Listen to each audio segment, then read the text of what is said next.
Hindi lang door to door, elevator to elevator pa. Ito guys, free delivery. Door to door tayo.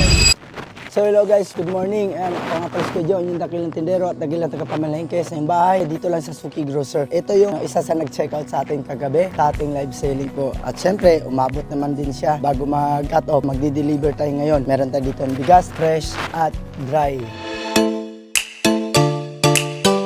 Alam natin na ngayon na masama yung panahon, so patuloy lang makapagservisyo tayo po sa ating mga customer.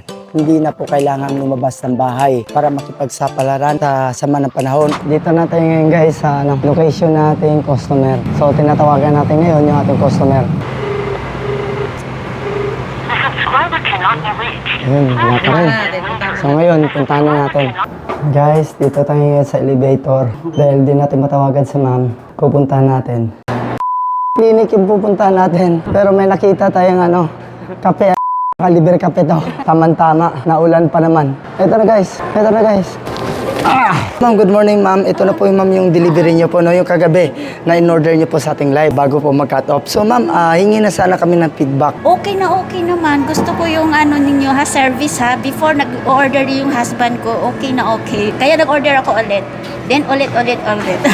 Sige, so okay, thank you din ma'am. You're welcome ma'am. So sana po hindi po kayo magsawa po na umorder po sa Suki Grocer po. So ito guys, door to door to ha. Free delivery. So add to cart na at mag-check out na kayo. Kagaya na ginawa ni ma'am. Okay ma'am, thank you ma'am. Thank you. So guys, tapos na tayo guys sa ating delivery no. Hindi lang door to door, elevator to elevator pa. Matagal na pala siyang umorder nung pandemic. Free delivery, basta mag-order kayo sa aming live selling ng Suki Grocer.